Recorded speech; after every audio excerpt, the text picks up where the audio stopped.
Hello everyone, and welcome to another episode of I desperately try to put any kind of content on my YouTube channel so you all don't leave because I can't make animations due to the fact that my computer is broken. Today, I'll be showing a time-lapse video of me making a comic.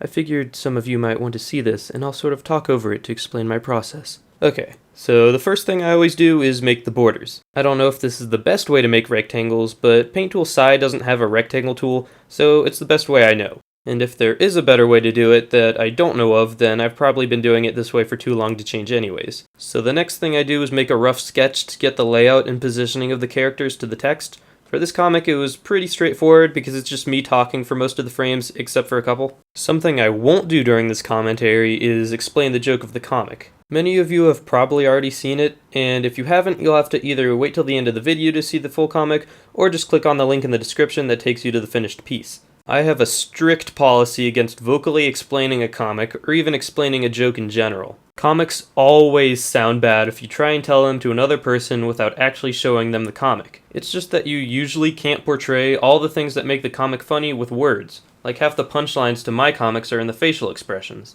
And people have asked me what my comic ideas are, and I've explained them to people with words, and they always sound stupid because a lot of the humor in them isn't just strictly based on what the characters say. Explaining a joke in general is something I won't do. If I tell a joke and someone doesn't get it, explaining it doesn't help. It only makes it worse, and makes it not funny. So, as a metaphor, let's say a joke is this baby that's just lying on the ground being funny, and you and your friend are laughing at it. Then somebody comes up and says they don't get what's so funny. Metaphorically, you explaining the joke is like taking an axe and chopping up that baby into many small pieces. The joke is no longer funny. I feel like I've gotten off topic. Okay, so what I do after the sketch is I draw the actual line art. That's the obvious thing to do. And for some reason it triggers James from The Odd Ones Out that I don't use a stabilizer when I draw. I actually have a very good reason that I don't use a stabilizer, and that reason is because screw you, James, I do what I want. A stabilizer is just this setting that you can adjust which makes your lines smoother, and it can be helpful if you have a shaky hand or if you're getting used to using a drawing tablet, but it also makes the cursor lag behind where you actually have the pen, so I don't really like it. Oh yeah, I also have some good news. I've now downloaded the animation software I use onto my fixed drawing tablet, which means I can animate. But don't expect an animation too soon because they take a while to make, but at least I can start working on something. Anyways, once I'm done with line art, I make the actual words. I'm sure I'll get a bajillion comments saying how neat my handwriting is, and that's okay. I think it's nice to give my comics a sort of unique touch by making all the words in my own handwriting instead of some font. So when I'm done that, I focus on color. When I used to make comics without color, I would be pretty much done at this point, except for some shading, but not today, no siree. To do that, I use the paint bucket tool to fill in most of the colors.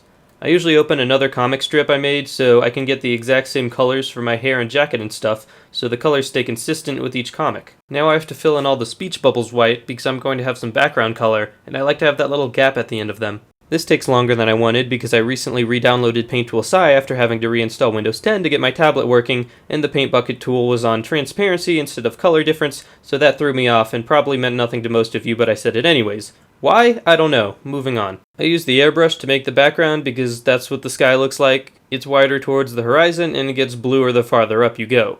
Speaking of drawing skies, have you ever met one of those people that makes clouds blue and skies white?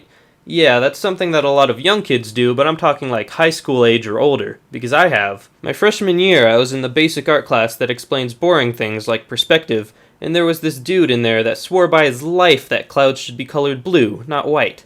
Like, come on dude, just look outside.